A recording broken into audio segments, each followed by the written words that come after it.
keeping an eye on imaging. Discussion and commentary based on articles from JACC Cardiovascular Imaging. Hello, I'm William Zoghbi from the Methodist DeBakey Heart and Vascular Center. And with me today is Dr. Bill Little from Wake Forest University in Winston-Salem, North Carolina. We will be chatting about a study that will be coming up in the JACC Imaging Journal about a new methodology to evaluate diastolic function. Tell us about that.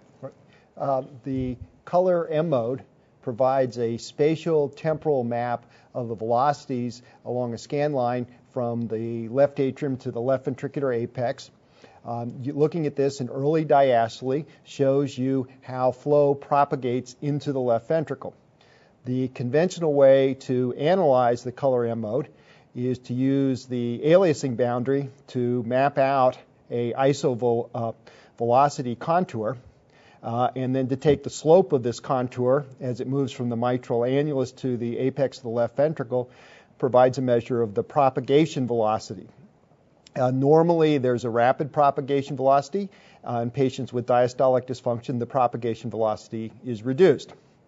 There are some limitations to this method, however.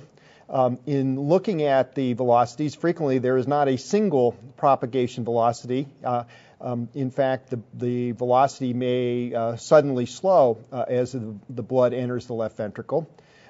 Furthermore, there's some variation and potential inter-observer variation in calculating the propagation velocity.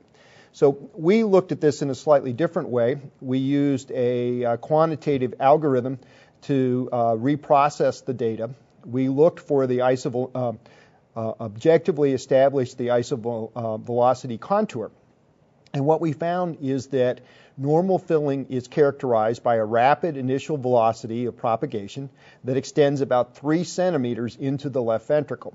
And then it abruptly decelerates, and the propagation velocity is much slower. The terminal propagation velocity is slower.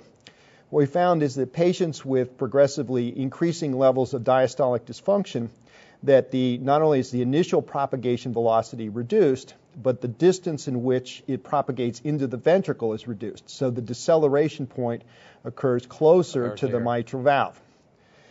So we then calculated a new parameter, which is the product of the initial velocity and the distance that it travels to the deceleration point.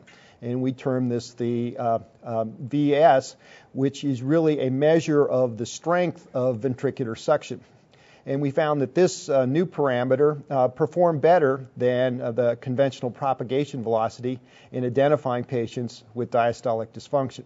So basically, this new method quantitatively this time measures when does the inflection point start with this velocity coming in, gives us a new diastolic function parameter. Right. So is this going to be operationalized? Are we going to have a computer algorithm to do that? Yes. So the new parameter, instead of it more accurately describes the process of the filling, instead of just as a single velocity, it's the initial velocity times how long that is maintained. And in a normal, it's a higher velocity that's maintained longer. Whereas you become abnormal, it's a lower velocity that is not maintained as long. Very good, very good. I think that this is wonderful because it brings also, in addition to the physiology, some objectivity in the measure. So we hope to have this actually in our ultrasound color Doppler M-mode evaluation for diastolic function. I want to thank you very much for joining us today. Thank you. We look forward to seeing it in print. Thank you very much.